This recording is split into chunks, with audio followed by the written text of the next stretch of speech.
इस कार्यक्रम के पुण्यार्जक हैं गुरु चरणों में समर्पित श्रीमती प्रेमलता जैन, श्री विजय जैन, मंजू जैन जी, गगन जैन, केटी जैन जी, अरु जैन, गौरव जैन, निहाल जैन, चांदनी जैन जी परिवार, ह्यूस्टन टेक्सास, अमेरिका।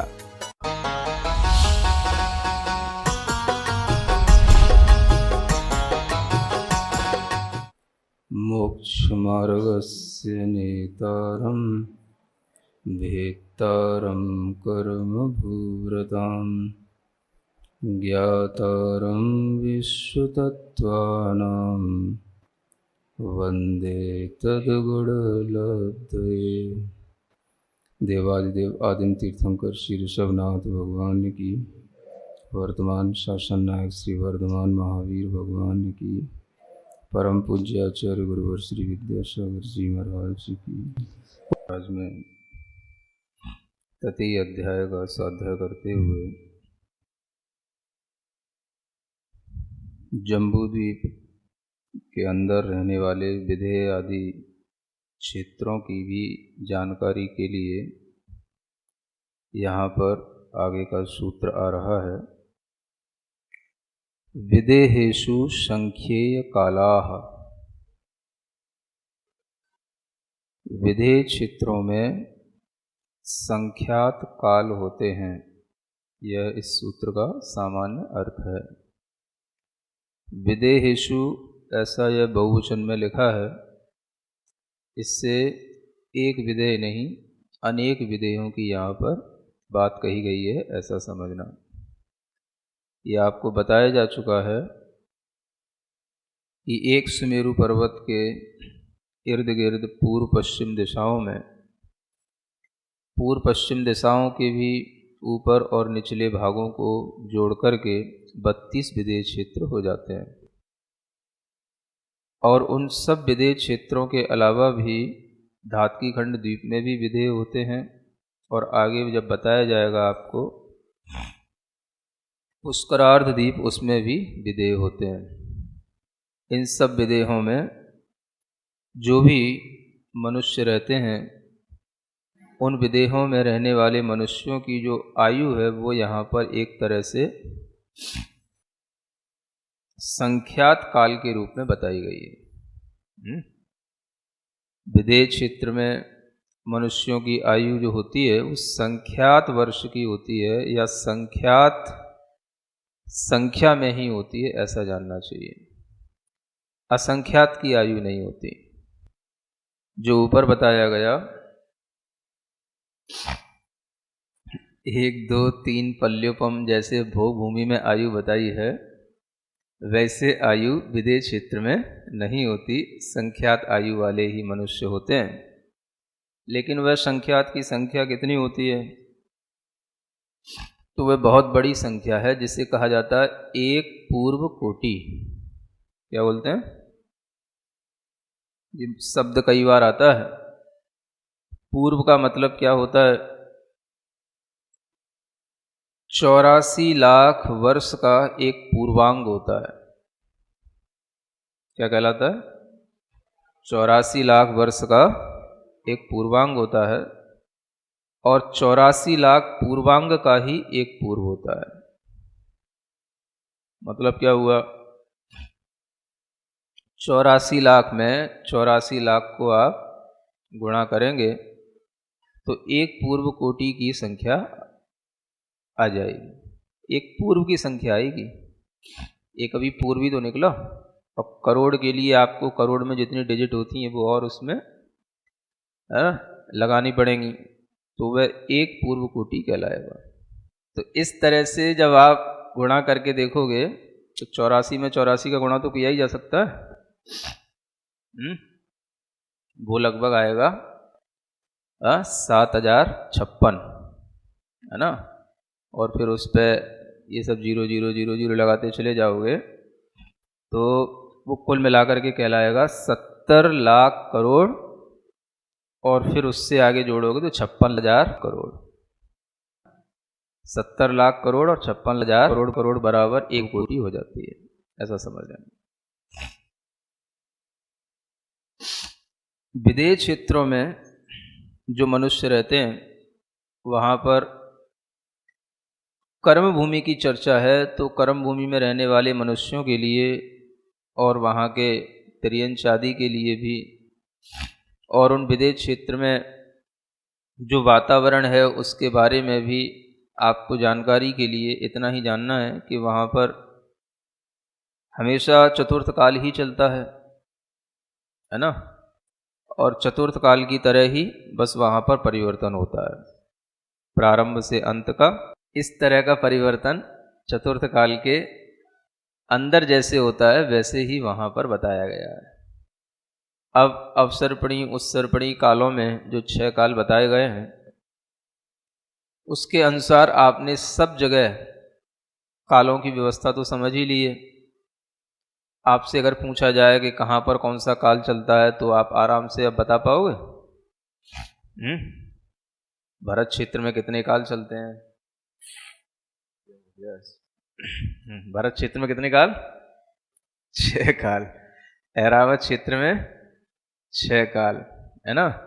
अब आपसे हम क्षेत्र के बारे में भी पूछ सकते हैं कि जैसे हेमवत क्षेत्र में कौन सा काल चलता है?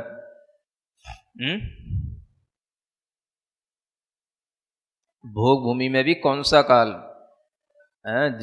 नहीं, भोग भूमि में जगन्य मध्यम उत्कृष्ट कौन सा, तो ये बताना पड़ेगा ना। जगन्य भोग भूमि का काल है ना, समझ आ रहा ना। देव कुरु उत्तर कुरु में कौन सा काल? उत्कृष्ट भोग भूमि का काल। और रम्यक क्षेत्र में कौन सा काल? हाँ, मध्यम भोग भूमि का काल रम्यक क्षेत्र में, है ना। हैरण्यवत क्षेत्र में जघन्य भोग भूमि का काल, है ना। मिलेक्ष खंड में, मिलेक्ष खंड जो 5 मिलेक्ष खंड होते हैं उनमें कौन सा काल? तो उनमें चौथा काल, है ना। इन कालों के नाम भी आने चाहिए। चौथे काल का नाम क्या है? दुक्मा सुखमा। तो इस तरह से भी आप कालों के नाम बता सकते हो, है ना। और इस तरह से बताओगे तो ज़्यादा समझ में आएगा। जैसे हेमवत क्षेत्र है तो वहाँ पर कौन सा काल चल रहा है? अब काल के नाम के अनुसार बताओ। सुखमा दुखमा, ये मतलब अब आप सही समझ गए हो। ठीक है। और हरि क्षेत्र है तो उसमें कौन सा काल चल रहा है? केवल सुखमा। तो इससे मतलब कि मध्यम भोगभूमि का काल। इन 6 कालों में से कहीं ना कहीं कोई ना कोई काल चल रहा होगा। विजयार्थ पर्वत पर कौन सा काल चलता है? इन 6 में से कोई नाम बताओ। दुखमा सुखमा, वो भी चौथा काल है, उसका नाम क्या है? दुखमा सुखमा, है ना। तो इस तरह से अन्यत्र भी ये बताया गया है कि यहाँ जो अपने मध्यलोक में जो भूमियाँ हैं इनमें तो काल होते ही हैं, कहीं कहीं नरक और स्वर्गों में भी एक तरह से काल का विभाजन मतलब इन्हीं के आधार पर किया गया है। अगर उसे हम भोग भूमि का रूप न देखें तो नरकों में काल जो है एक तरह से ऐसा समझ लो दुखमा दुखमा काल, और स्वर्गों में या देवों में सुखमा सुखमा काल, ये भी समझा जा सकता है। तो कहीं पर भी अब आपसे कोई काल पूछता है तो आपको पता होना चाहिए। ये तो व्यवस्था आपने अभी सीखी जम्बूद्वीप की, और जम्बूद्वीप की तरह ही जो क्षेत्र हैं भरत ऐरावत आदि वो धातकी खंड आदि में भी होते हैं, उनमें भी इसी तरह से काल का परिवर्तन रहेगा और काल की व्यवस्था रहेगी। थोड़ा सा उन 2.5 द्वीप के बारे में जानने के लिए आपको आज फिर एक मैप देखना होगा जिसके माध्यम से आपको थोड़ा सा 2.5 द्वीप के बारे में सही समझ में आने लगेगा। थोड़ा सा आगे पढ़ते हैं पहले। भरतस्य विस्कंबो जम्बू द्वीपस्य 90 शतभाग। यहाँ पर एक सूत्र आ रहा है जिसमें भरत माने भरत क्षेत्र का, विस्कंब माने विस्तार बताया गया है जम्बू द्वीप के, 90 शत माने 190 भाग होते हैं। यानी पहले जो हमने ऊपर के सूत्र में बताया था कि भरत क्षेत्र का विस्तार कितना है, तो 526 से ही 6/19 योजन है। तो ये समझ में आया आपको कि नहीं आया? 526 योजन तो ठीक है, ये 6/19 समझ नहीं आता कई लोगों को। मतलब यह है कि एक योजन के अगर हम 19 भाग करते हैं तो उसमें से 6 भाग बराबर ही और उसमें ऐड कर लेना, तो ये कहलाता है 6/19। इसे 3/4 नहीं बोलते, 3/4। 3/4 का मतलब क्या हुआ? अगर हम किसी भी चीज के 4 हिस्से करें तो उसके 3 भाग उसमें जोड़ लो, मिला लो, तो 3/4 हो गया। तो इतना तो सब लोग जानते ही हैं। तो उसी हिसाब से 526 से ही 6/19 योजन ये भरत क्षेत्र की जो है एक्यूरेट उसका माप है ना। अब उसी को यहाँ पर एक दूसरे ढंग से बताया जा रहा है कि भरत क्षेत्र का जो विस्कंभ होता है जम्बू द्वीप का, वह 190वां भाग होता है। इसका मतलब ये हुआ कि अगर हम 526 से ही 6/19 योजन बराबर अगर हम पूरे जम्बू द्वीप के हिस्से करें, है ना, हिस्से, तो कितने बनेंगे? 190 हिस्से बनेंगे, है ना। तो इतने हिस्सों में जो एक हिस्सा है वह एक हिस्सा किसका है? वो भरत क्षेत्र का है ना। ये गणित का तरीका है अलग अलग तरीके से, कि एक तो आपको उसकी माप बता दी कि वो उसकी लंबाई चौड़ाई या उसका विस्तार इतना है। अब ये बताया जा रहा है कि पूरा जो जम्बू द्वीप है उससे भरत क्षेत्र कितने पोर्शन में है, उसका कितना पोर्शन है। तो अगर हम उसके जम्बू द्वीप के अंदर बराबर बराबर भरत क्षेत्र के बराबर बराबर अगर उसके हिस्से करें तो 190 भाग बनेंगे, उनमें ये 190वां भाग ही भरत क्षेत्र का हिस्सा कहलाएगा, है ना। ये यहाँ पर 101 लाख योजन के इस तरीके से अगर हम गणित लगाते हैं तो वो 190वां भाग आएगा। इस तरह से ये विस्तार जान करके आगे अब आचार्य कहते हैं, अब ये जम्बू द्वीप से बाहर निकलते हैं, द्विर्धात की खंडे, है ना। अब धात की खंड में आपको पहुंचाते हैं कि दूसरा जो द्वीप है उसका नाम क्या है? धात की खंड द्वीप। अभी तक आप कहाँ थे? जम्बू द्वीप में। अब आपने छलांग लगा ली। छलांग क्यों लगा ली? क्योंकि बीच का आपने एक समुद्र था उसको भी लांग लिया। वो समुद्र कौन सा था? लवण समुद्र। फिर उसके बाद में आप पहुंचे दूसरे द्वीप में जिसका नाम है धात की खंड द्वीप। तो जैसे जम्बू द्वीप का नाम जम्बू वृक्ष के कारण से जम्बू द्वीप रखा गया या अनादि संज्ञा के कारण से रखा गया, वैसे ही इसके विषय में भी कहा जाता है। धातकी का वृक्ष होता है, वहां पर भी सुमेरु हैं, वहां पर भी देवकुरु हैं, उत्तर कुरु हैं। तो इसी व्यवस्था के अनुसार वहां पर भी जैसे यहाँ जम्बू द्वीप होता है विदेह में, वैसे ही वहां पर विदेह की जो भोग भूमि होगी ऊपर उत्तर कुरु वाली, उसमें जो है धातकी नाम का वृक्ष होता है। उसी से उपलक्षित होने के कारण से इस द्वीप का नाम भी धातकी खंड द्वीप रखा जाता है। और उस द्वीप का जो प्रधान जो अधिष्ठाता होता है वो भी धातकी द्वीप के नाम से ही वो देव होता है ना। वो सब जो वृक्षों के आश्रित रहते हैं, जैसे जम्बू वृक्ष है वैसे ही धातकी वृक्ष के आश्रित रहने वाला जो वहां का मुख्य देव होता है वो ये इसी नाम का कहलाता है। तो इसी नाम के कारण से इसका भी नाम धातकी खंड ऐसा जानना। और धातकी माने वैसे होता है आंवला, है ना। जो सबसे फायदेमंद चीज बताई जाती है ना, उसके ही नाम पर यह द्वीप का नाम पड़ा हुआ है।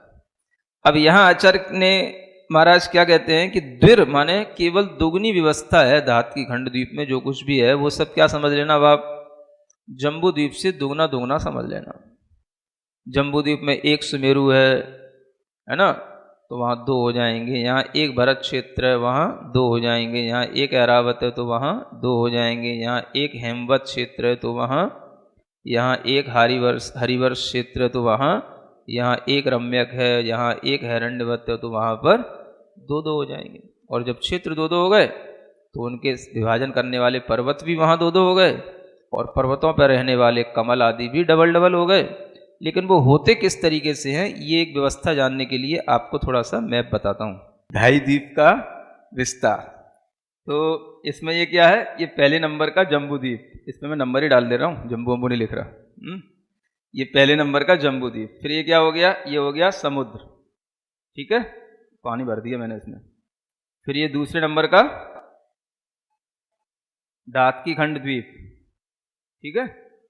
फिर इसके चारों ओर मैंने पानी भर दिया, है ना। ये कौन सा समुद्र हो गया, कालोदधी समुद्र, ठीक है। फिर इसके आगे ये आ गया पुष्करार्ध, तीसरे नंबर का द्वीप हो गया। यहां पर क्या था, ये क्या था, सुमेरु पर्वत था, ये बीचों बीच में था ना, जम्बू द्वीप के बीचों बीच में सुमेरु पर्वत था।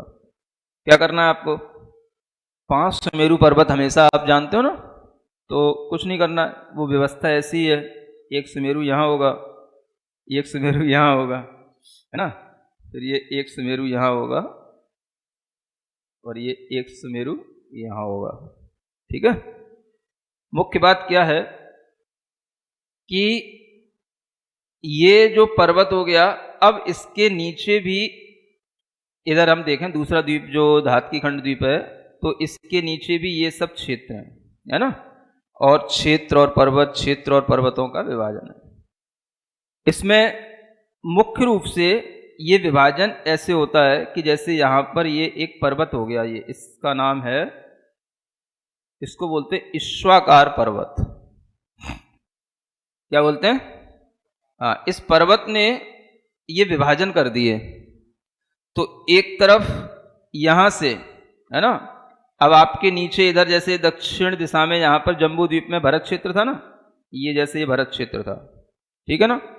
तो यहां पर भी अब इस विभाजन के बाद में यहां से हम चलेंगे तो भरत क्षेत्र, एक भरत क्षेत्र जो है यहां पर आएगा, फिर इसके बाद में पर्वत आएगा, फिर दूसरा क्षेत्र आएगा, फिर पर्वत आएगा, फिर दूसरा क्षेत्र आएगा। इस तरह से हम विदेह पर पहुंच जाएंगे, ठीक है। और फिर विदेह के आगे जैसी व्यवस्था यहां बताई थी ऊपर उत्तर की ओर, ये पूरी व्यवस्था यहां से चलेगी, यहां आ जाएगी, ठीक है। ये एक तरफ की ये व्यवस्था हो जाएगी, ऐसे ही दूसरी तरफ की ये व्यवस्था हो जाती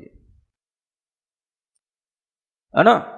तो समझना यह है कि ये ईश्वाकार पर्वत ये होते हैं जिनके माध्यम से, दिख रहा है ना, ये ईश्वाकार पर्वत जिनके माध्यम से ये धातकी खंड द्वीप में 2 पार्ट, 2 विभाजन हो गए। तो एक तरफ ये सुमेरु हो गया, दूसरी तरफ ये सुमेरु हो गया, एक पूर्व दिशा में और एक पश्चिम दिशा में।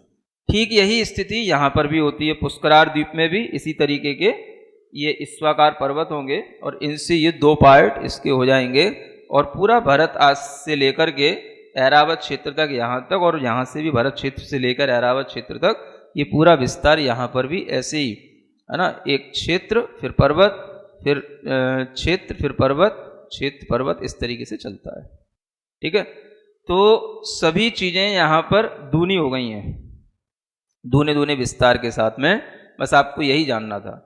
और जो आगे पुष्करार्ध द्वीप का वर्णन आएगा तो उसमें भी जो वर्णन है जैसा धातकी खंड द्वीप में वैसा ही पुष्करार्ध द्वीप में होता है, क्योंकि पुष्कर का आधा ही द्वीप हमने लिया है ना। तो उसका विस्तार जो है वो आधा ही हमने लिया है, तो उस आधे विस्तार में जो भी चीजें हैं वो धातकी खंड के बराबर ही बैठ जाती हैं, इस तरीके से जानना। तो अब आपको ये ज्ञान में आने के बाद में धातकी खंड द्वीप में जो कुछ भी है वह सब एक तरह से दूना दूना बता दिया गया है, और वहां पर जो भी विस्तार है पर्वत आदि का वो भी शास्त्रों के अनुसार, है ना, उसको भी आप दूना दूना समझ सकते हो, और उनकी संख्या तो दूनी दूनी है ही है। इस तरीके से ये द्विर्धातकी खंड पुष्करार्धे च, जो यहां पर इतना कहकर के छोड़ दिया कि पुष्करार्धे च माने पुष्करार्ध द्वीप में भी च माने वैसी ही व्यवस्था है जैसी धातकी खंड द्वीप में। थोड़ा बहुत कुछ 19-20 होता है। जैसे यहाँ पर जो जम्बू द्वीप में सुमेरु पर्वत है वो तो 1 लाख योजन ऊंचा है, और इधर जो सुमेरु होंगे वो थोड़े छोटे छोटे होते हैं, वो 84,000 योजन के होते हैं ऊंचाई वाले। तो इस तरह से थोड़ा सा अंतर आएगा, लेकिन सुमेरु पर्वत तो जैसे यहाँ पर है वैसे ही वहाँ पर भी है। वहाँ पर भी भद्रशाल आदि, नंदन वन आदि, सोमनाथ आदि वन है, पांडुक वन है, शिलाएँ हैं, और जिस तरीके से यहाँ पर व्यवस्था है वैसी व्यवस्था धात्कीखंड द्वीप में भी रहती है।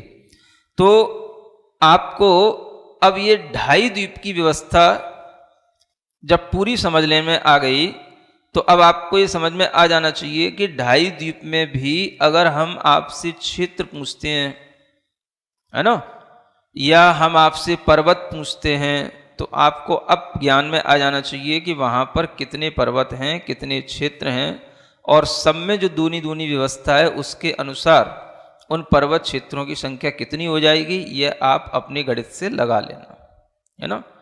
थोड़ी सी चर्चा हमें करना है। जो जम्बू द्वीप और धात्कीखंड के बीच में क्या पड़ता है, लवण समुद्र, है ना। वो लवण समुद्र भी अपने आप में बहुत अच्छा विस्तार लिए हुए है, क्योंकि वो दुगने 2 लाख योजन विस्तार वाला है। यानी जम्बू द्वीप के बाहर चारों ओर गोलाई में 2 लाख योजन की मोटाई के साथ वो पूरा फैला हुआ है, और उसका विस्तार जो तल भाग पर रहता है वो 10,000 योजन का होता है। गहराई उसकी 1,000 योजन की होती है। यह हमें ऐसा लगता है कि आचार्य इस भौगोलिक या यूं कहें लवण समुद्र की भौगोलिक स्थिति के विषय में एक मत नहीं है। राजवार्तिक में आचार्य अकलंग देव के अनुसार गहराई जो है लवण समुद्र की 1,000 योजन मानी जाती है, और वहीं श्लोक वार्तिक में आचार्य विद्यानंदी महाराज के अनुसार वह उसकी गहराई 1 लाख योजन बताई गई है ना। यानी कि वह समुद्र 1 लाख योजन यदि गहरा है तो वो कहाँ पहुँचेगा। मतलब आपको बताया था खर भाग 16,000 योजन मोटा है, फिर पंख भाग 84,000 योजन मोटा है, माने पंख भाग तक पहुँच जाएगा। समझ में आ रहा है ना, अगर ये इतनी गहराई होगी तो ये सब जो है थोड़ा सा जो भौगोलिक स्थिति में आचार्यों में जो कुछ भी मतभेद है, कम से कम इतना तो है ही है कि लवण समुद्र में अगर गहराई है तो कम से कम 1,000 योजन की गहराई तो है ही है। तो वह 1,000 योजन की गहराई का मतलब हो गया कि वह चित्रा पृथ्वी पर नहीं है, वो बज्रा पृथ्वी जो दूसरे नंबर की आएगी 1,000 योजन नीचे, वहां तक वहां पर ही जो है उसका फैलाव है। तो इस तरह से लवण समुद्र में और कालोदत समुद्र में भी इसमें सब पाताल बने हुए हैं, है ना। लवण समुद्र में क्या बने हुए हैं, पाताल बने हुए हैं बड़े बड़े, कुछ महापाताल कहलाते हैं, कुछ क्षुद्र पाताल कहलाते हैं, है ना। तो ये बड़ी बड़ी गहराई वाले इसमें 4 तो बड़े पाताल हैं लवण समुद्र में, और क्षुद्र पातालों की संख्या तो बहुत ज्यादा बताई जाती है? मतलब वह क्षुद्र पाताल कई लाखों की संख्या में समझ लो। इस तरह के वह पाताल अनेक उसके अंदर बने हुए हैं। किसके अंदर, लवण समुद्र के अंदर।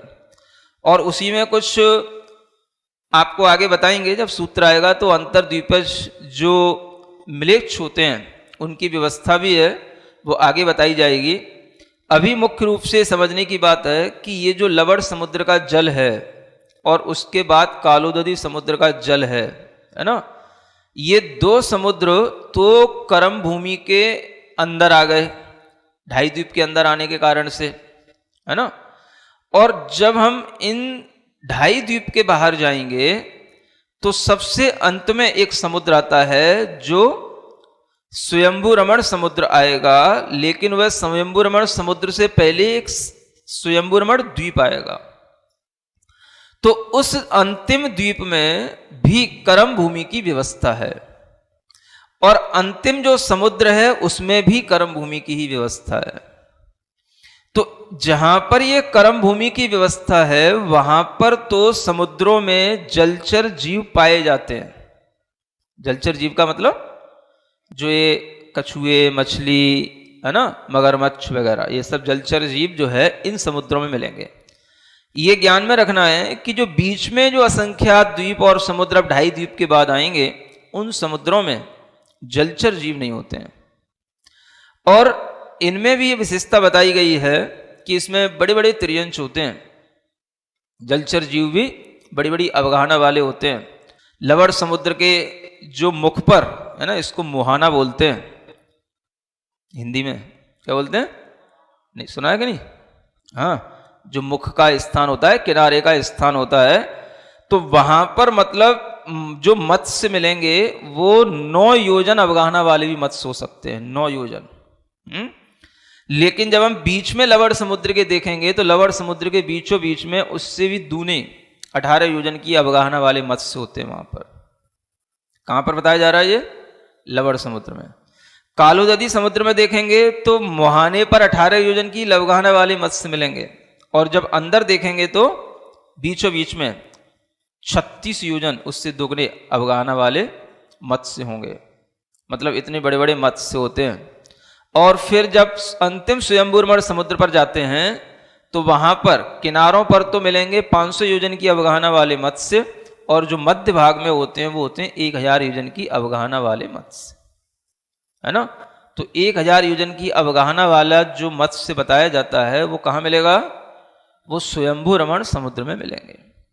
एक ये भी इस बात जानने की है कि किनारों पर छोटी अवगाहना वाले जीव होते हैं, मध्य भाग में बड़े बड़ी अवगाहना वाले भी होते हैं, है ना। बड़ी बड़ी मछलियां, बड़े बड़े मगरमच्छ कहाँ मिलेंगे? वो किनारों पे नहीं रहते हैं, वो बीचों बीच में रहते हैं। ये व्यवस्था यहाँ पर भी वैसी ही है ना। तो इस तरह से ये समुद्रों में बड़ी अद्भुत व्यवस्थाएं बनी हुई हैं, और इन समुद्रों में भी ये जलचर जीव आदि हैं, ये सब कर्म भूमि के ही जीव कहलाएंगे। और इनके भी जो है एक तरह से अगर गुणस्थान वगैरह देखे जाएं तो इनके भी 5वें गुणस्थान तक होने की पूरी इनकी संभावनाएं भी बनी रहती हैं। यही वो जलचर जीव होते हैं, तिर्यंश होते हैं, जो 5वें गुणस्थान तक को भी प्राप्त करते हैं, है ना। स्वयंभू रमण समुद्र में भी, और इधर धातकी खंड और कालोदधी आदि समुद्रों में भी। इसीलिए 2.5 द्वीप 2 समुद्र, है ना, ये कर्म भूमि के अंतर्गत ही माने जाते हैं। तो आपको इस 2.5 द्वीप के विस्तार में ये सब चीजें जानकर के आपको ये जान लेना है कि जो हमने जैसे काल की व्यवस्था बताई, तो अगर हम जम्बू द्वीप के बाहर भी अगर हम काल समझने की कोशिश करें तो वो भी हमें समझ लेना चाहिए, है ना। अगर आपसे पूछा जाए 2.5 द्वीप के बाहर जो द्वीप और समुद्र हैं उनमें कौन सा काल चलता है, कौन सा काल चलता है? तो उनमें हमेशा जगन्य भोग भूमि की व्यवस्था है। तो कौन सा काल हुआ? सुखमा दुखमा काल हुआ, है ना। ये कब तक चलेगा? जब तक कि अंतिम जो द्वीप आता है उस द्वीप का भी जो है कुछ मध्य भाग हो जाता है एक स्वयंप्रभ नाम के पर्वत से। जैसे इधर मानसोत्तर पर्वत से 2.5 द्वीप अलग हो गया, ऐसे ही असंख्यात द्वीप समुद्रों को क्रॉस करने के बाद एक स्वयंप्रभ नाम का पर्वत, वो स्वयंभू रमण द्वीप में ही होगा। तो उस पर्वत के माध्यम से जो स्वयंभू रमण द्वीप का जो हिस्सा मानसोत्तर पर्वत की तरफ रह गया उसमें तो भोग भूमि होगी, और जो हिस्सा उसके उस ओर हो गया परली ओर, है ना, तो उसमें क्या होगा? वो भोग कर्म भूमि होगी। और उसके आगे जो स्वयंभू रमण समुद्र है उसमें भी कर्म भूमि होती है। तो अब आपसे अगर पूछा जाए कि कौन से समुद्रों में, है ना, कर्म भूमि की व्यवस्था है, तो आप क्या बताओगे? कौन कौन से समुद्रों में? लवण समुद्र में, कालोदधी समुद्र में और स्वयंभू रमण समुद्र में। ठीक है। तो इस तरह से ये व्यवस्थाओं को जान करके जो वहां पर व्यवस्थाएं बनी रहती हैं उन्हें आप यहां बैठे बैठे भी जान सकते हो। इसका मतलब ये हुआ कि बीच में जितने भी असंख्यात द्वीप समुद्र हैं वहां पर केवल जगन्य भोग भूमि जैसी व्यवस्था होती है, और वहां पर उन भोग भूमियों में जो होते हैं वो मनुष्य नहीं होते हैं, वहां केवल तिर्यंश ही होते हैं। ठीक है ना, क्योंकि मनुष्यों का तो काम 2.5 द्वीप तक ही है, इसके आगे नहीं होता है ना। क्यों नहीं होता है? तो इसी को बताने के लिए आगे का सूत्र आ रहा है, प्रांग मानुषोत्तरान मनुष्याः। हाँ, मानुषोत्तर पर्वत से पहले पहले ही मनुष्य होते हैं, है ना। अब ये मानुषोत्तर पर्वत कहाँ है? तो जो आपको 2.5 द्वीप बताया था, वो 2.5 द्वीप का मतलब क्या है? एक तो पूरा द्वीप हो गया जम्बू द्वीप, दूसरा हो गया धातकी खंड, और तीसरा तो द्वीप का नाम है पुष्कर द्वीप, ठीक है ना। उस पुष्कर द्वीप का आधा पोर्शन हम लेते हैं 2.5 द्वीप होने के कारण से। तो वो पुष्कर द्वीप को आधा बनाने वाला जो पर्वत होता है उसका नाम है मानुषोत्तर पर्वत। माने द्वीप के बीचों बीच में वह मानुषोत्तर पर्वत है, जिसके पहले पहले ही मनुष्य होंगे, उसके आगे मनुष्यों का इस सद्भाव नहीं होगा। तो उस मानुषोत्तर पर्वत की ये संज्ञा सार्थक है। मानुष इसके उत्तर माने आगे नहीं जा सकते, इसलिए इसका नाम क्या है? मानुषोत्तर पर्वत, ठीक है ना। इसी पर्वत के कारण से इस द्वीप का आधा भाग हुआ है, और इसके कारण से ही इसका विस्तार जो है वो आधा ही कर्म भूमि में आता है, आधा भोग भूमि में चला जाता है। हाँ? जैसी व्यवस्था ये बताई, वैसी ही आप अंतिम स्वयंभू रमण द्वीप में जानना, वहां स्वयं प्रभ पर्वत के कारण से उसका आधा भाग होता है। तो ये 2.5 द्वीप में जो मनुष्य हैं, उन मनुष्यों के लिए ही 2.5 द्वीप के अंदर ही उनका आवागमन, उनका रहना, और इन्हीं स्थानों से उन्हें केवल ज्ञान और मोक्ष आदि की प्राप्ति होना ये निश्चित हो जाता है। 2.5 द्वीप के बाहर किसी को केवल ज्ञान नहीं होता, किसी को मोक्ष नहीं होता। 2.5 द्वीप के बाहर से मोक्ष जाने की कोई व्यवस्था ही नहीं है। और जो ऊपर मोक्ष जाने के बाद में सीधा जो ऊपर स्थान है सिद्ध शिला का, वह सिद्ध शिला वैसे तो अपनी बहुत दूरी तक फैली हुई है, लेकिन वास्तव में जो सिद्ध लोक कहलाता है, वो सिद्ध लोक केवल उतना ही होता है जितना 2.5 द्वीप का विस्तार होता है। आ रहा समझ में? जितना बड़ा 2.5 द्वीप हो गया, उतना ही में ही ऊपर सिद्ध लोक होगा, उतने में ही सिद्ध होंगे, अनंत सिद्ध उसी में समा रहे होंगे। इस 2.5 द्वीप का जो विस्तार है ये 45 लाख योजन का बनता है। बन जाएगा? कैसे बनेगा? थोड़ा सा वो भी आपको बता ही देते हैं, है ना। ये ही 45 लाख योजन का विस्तार ऊपर तक आपके काम आएगा, जो इसी के ठीक ऊपर इसी तरह की गोलाई में ही बस 2.5 द्वीप के अंदर अंदर ही सिद्ध भगवान होंगे। तो देखो ये जम्बू द्वीप था, इसका आपको विस्तार बताया था 1 लाख योजन का। ये पूरा विस्तार का मतलब है यहां से लेके यहां तक ये विस्तार कहलाएगा, है ना। ये पूरा विस्तार अंदर का डायमीटर, अगर हम इसको सेंटर से देखेंगे तो ये आधा हो जाएगा, आधा इधर और आधा इधर हो जाएगा, ठीक है। जम्बू द्वीप के आगे लवण समुद्र का विस्तार आपको इसका दूना बताया 2 लाख योजन का। तो ये डिस्टेंस जो है ये 2 लाख की है, समझ में आ रहा है? ये 2 लाख है चारों ओर, यहां पर भी 2 लाख है, यहां पर भी अगर डिस्टेंस देखेंगे ये इसकी चौड़ाई ये भी 2 लाख है, इधर भी ये क्या है पूरा, ये सब जगह 2 लाख का विस्तार, इसका नाम है दूना, ठीक है ना। तो ये 2 हो गया इधर। जब हम इधर चलेंगे आगे तो ये लवण समुद्र हो जाएगा, इसका विस्तार इधर 4, इधर भी इसका विस्तार कितना हो जाएगा 4, ठीक है ना। फिर जब हम इधर चलेंगे कालोदधी समुद्र में, इसका विस्तार हो गया दूना 8, और इसके भी आगे जब हम चलेंगे पुष्करार्ध द्वीप में, तो पुष्कर का तो विस्तार होता है 16, लेकिन हमने आधा द्वीप लिया है, ये पूरा ये समझ लो ये पर्वत बना दिया हमने। ये क्या बन गया? ये पर्वत। तो इस पर्वत के कारण से इसका विस्तार भी 8 का ही रह गया, 8 उधर चला गया, 8 इधर रह गया, ठीक है ना। अब इसको काउंट करो, 8 8 16, 4 20 और 2 22 और आधा 22.5, ठीक है ना। 22.5 इधर हो गया और 22.5 ही इधर हो जाएगा। यहां से लेके यहां तक कितना हो गया? 45 लाख योजन हो गया। आगे समझ में? ये 45 लाख योजन का पूरा 2.5 द्वीप का ये विस्तार कहलाएगा। हाँ, यही 45 लाख योजन के बराबर ऊपर सिद्ध लोक होता है, जहां पर सिद्ध भगवान होते हैं। इसके बाहर जो अब असंख्यात द्वीप समुद्र हैं, वो सिद्ध शिला पर भी खाली पड़ा होगा, वहाँ कोई स्थान नहीं है, सिर्फ सिद्ध लोकों का स्थान, क्योंकि यहीं से सिद्ध होंगे। यहाँ के भी मनुष्य हैं, पुष्करार द्वीप के मनुष्य, इन भरत आदि क्षेत्रों में, विदेह आदि क्षेत्रों में रहने वाले, वो भी सिद्ध हो रहे हैं, और समुद्रों से भी सिद्ध हो जाते हैं, क्योंकि बहुत से मुनिराजों के ऊपर उपसर्ग होते हैं, देवलोग आकर के उनको समुद्रों में कहीं ना कहीं डाल देते हैं, तो भी वो सिद्ध हो जाते हैं। तो सभी समुद्रों से और द्वीपों से, इस तरह से जो है 45 लाख योजन की सीमा के अंदर ही सिद्धों का बनना और मनुष्यों का रहना होता है। इसलिए इस पर्वत को मानुषोत्तर पर्वत कहा जाता है, जो ये पूरी सीमा बना देता है। इसके अब इधर परली ओर जो भी हैं ये भोग भूमियाँ, जिनमें केवल त्रियंश होंगे, और जो समुद्र वगैरह होंगे उनमें स्वच्छ जल होगा, कोई भी जल का एक जीव वगैरह वहाँ नहीं होंगे।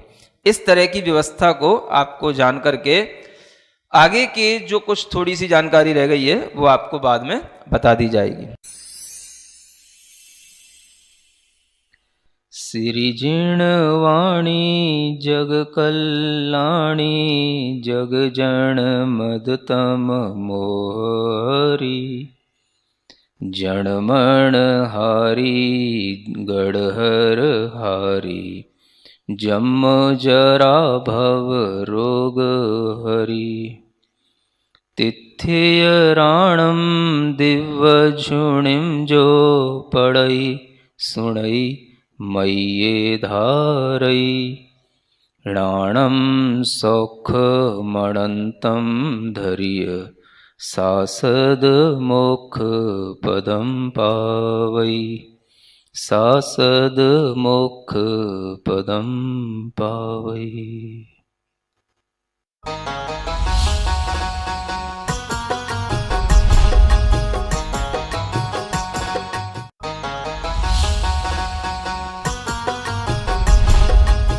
इस कार्यक्रम के पुण्यार्जक थे गुरु चरणों में समर्पित श्रीमती प्रेमलता जैन, श्री विजय जैन, मंजू जैन जी, गगन जैन, केटी जैन जी, अरु जैन, गौरव जैन, निहाल जैन, चांदनी जैन जी परिवार, ह्यूस्टन टेक्सास, अमेरिका।